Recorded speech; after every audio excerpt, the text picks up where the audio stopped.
आज हम सब मिलकर भावनाओं की दुनिया में उतरने वाले हैं, है ना? एक ऐसी दुनिया जो बहुत दिलचस्प भी है और उतनी ही उलझी हुई भी। ये एक ऐसी चीज़ है जो हम सबसे जुड़ी है, पर सच कहें तो हम में से ज़्यादातर लोग इसके बारे में बहुत कम जानते हैं। तो सबसे पहले एक बहुत ही बेसिक सवाल, आखिर ये भावनाएं हैं क्या? ये आती कहाँ से हैं? सोचिए, ये वो सवाल है जिसने सदियों से बड़े बड़े दार्शनिकों, कवियों और यहाँ तक कि वैज्ञानिकों को भी उलझा कर रखा है। चलिए, आज हम इसी गुत्थी को थोड़ा सुलझाने की कोशिश करते हैं। आज की हमारी बातचीत 4 हिस्सों में बंटी होगी। सबसे पहले भावनाओं का एक छोटा सा इंट्रोडक्शन लेंगे, फिर जानेंगे कि मेन और मिक्स्ड इमोशंस क्या होते हैं। इसके बाद देखेंगे कि हम इन्हें दिखाते कैसे हैं, और आखिर में भावनाओं से जुड़ी कुछ मज़ेदार साइकोलॉजिकल थियोरीज पर भी नज़र डालेंगे। तो सबसे पहले भावनाएं। सच पूछिए तो ये हमारे इंसान होने के एक्सपीरियंस का एक बहुत बहुत ज़रूरी हिस्सा है। मतलब हमारे हर फैसले, हर रिश्ते और हर याद में इन्हीं का तो रंग घुला होता है। चलिए थोड़ा और गहराई में उतरते हैं। अब बात करते हैं उन बेसिक इमोशंस की जो हमारे इमोशनल पैलेट के, आप कह सकते हैं, प्राइमरी कलर्स जैसे हैं। मतलब यही वो भावनाएं हैं जिनसे मिलकर बाकी सारे इमोशनल शेड्स बनते हैं। तो साइकोलॉजिस्ट्स मानते हैं कि 5 मेन इमोशंस होते हैं: प्रेम, गुस्सा, दुख, खुशी और डर। इन्हें आप हमारी इमोशनल दुनिया के बिल्डिंग ब्लॉक्स की तरह समझ सकते हैं। बाकी जितने भी कॉम्प्लेक्स इमोशंस हैं ना, वो सब इन्हीं से मिलकर बनते हैं। सबसे पहले बात करते हैं प्रेम की, है ना? ये एक बहुत पावरफुल और पॉजिटिव इमोशन है। मतलब किसी इंसान या किसी चीज़ से गहरा लगाव, एक जुड़ाव। यही वो इमोशन है जो हमें रिश्ते बनाने, दूसरों की देखभाल करने और एक दूसरे से कनेक्टेड महसूस करने के लिए मोटिवेट करता है। अच्छा, फिर आता है गुस्सा। अब गुस्से को अक्सर लोग पूरी तरह से नेगेटिव ही मान लेते हैं, है ना? पर सच तो यह है कि ये एक बहुत ही नेचुरल और ज़रूरी रिएक्शन है। जब भी कुछ गलत होता है, कोई अन्याय होता है या हमें कोई नुकसान पहुंचता है, तो गुस्सा आना स्वाभाविक है। ये असल में हमें अपनी बाउंड्रीज को प्रोटेक्ट करने और बदलाव लाने में मदद करता है। इसके बाद है दुख। ये एक बहुत ही दर्दनाक एहसास है। जब हम किसी को खो देते हैं या बहुत निराश होते हैं, तब ये महसूस होता है। ये मुश्किल तो बहुत है, पर जानते हैं, यही वो इमोशन है जो हमें रुककर सोचने, अपने एक्सपीरियंस को प्रोसेस करने और फिर धीरे धीरे हील होने का मौका देता है।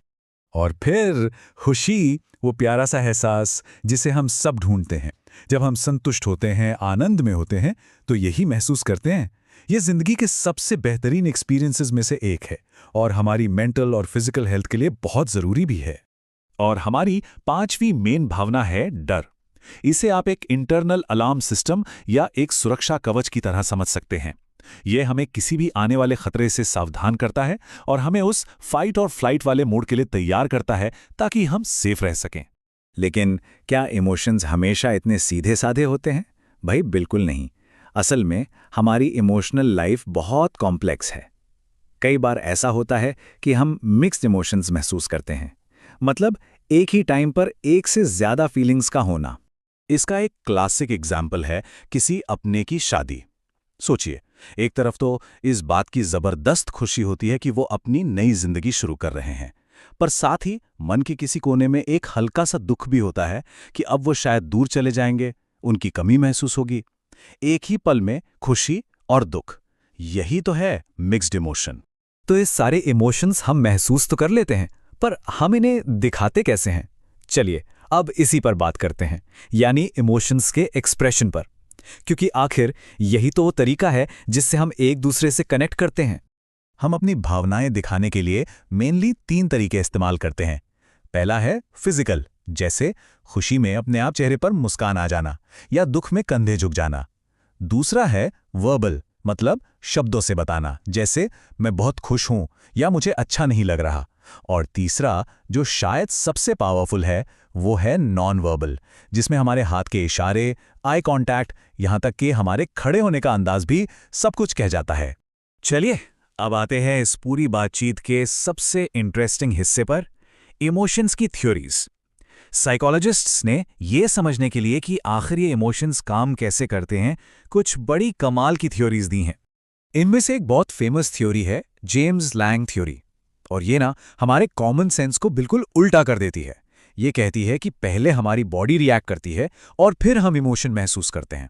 मतलब हम इसलिए नहीं कांपते कि हमें डर लग रहा है, बल्कि हमें डर इसलिए लगता है क्योंकि हम कांप रहे हैं और हमारा दिमाग इस कांपने को डर की तरह समझता है ना सोचने वाली बात। अब इसके ठीक उलट एक और थ्योरी है, कैनन-बार्ड थ्योरी। ये कहती है कि फिजिकल रिएक्शन और इमोशनल फीलिंग ये दोनों अलग अलग नहीं बल्कि एक साथ होती हैं। इस थ्योरी के हिसाब से जब हम कोई खतरनाक चीज देखते हैं तो हमारा ब्रेन एक ही साथ हमारी बॉडी को और हमारे मन को सिग्नल भेजता है और हम एक ही टाइम पे कांपते भी हैं और डर महसूस भी करते हैं। और फिर एक तीसरी थ्योरी है जो एक बिल्कुल अलग एंगल देती है। ये कहती है कि इमोशंस सिर्फ बायोलॉजिकल नहीं होते। हम क्या महसूस करते हैं और उसे कैसे दिखाते हैं, ये काफी हद तक हमारे समाज और हमारे कल्चर पर भी डिपेंड करता है। आपने देखा होगा कुछ कल्चर्स में कुछ इमोशंस को खुलकर दिखाना अच्छा माना जाता है, तो कुछ में उन्हें दबाना। तो अगर फटाफट रिकैप करें, जेम्स लैंग थ्योरी के हिसाब से पहले बॉडी का रिएक्शन, फिर इमोशन। कैनन-बार्ड थ्योरी कहती है कि बॉडी का रिएक्शन और इमोशन दोनों एक साथ। और स्टीवन फील्डिंग की थ्योरी कहती है कि सोशल कॉन्टेक्स्ट ही इमोशन को आकार देता है। असल में ये तीनों ही नजरिए हमें इमोशंस की इस कॉम्प्लेक्स पहेली को समझने में मदद करते हैं। तो आज हमने इमोशंस के टाइप्स, उन्हें एक्सप्रेस करने के तरीके और उनके पीछे की थ्योरीज को समझा। अब आखिर में एक सवाल है, जरा सोचिए, अपने इमोशंस को बेहतर तरीके से समझना किसी को पर्सनली और ज्यादा पावरफुल कैसे बना सकता है? ये हमारे रिश्तों को और ज्यादा गहरा और मीनिंगफुल बनाने में कैसे मदद कर सकता है? इस पर सोचिएगा जरूर। शुक्रिया।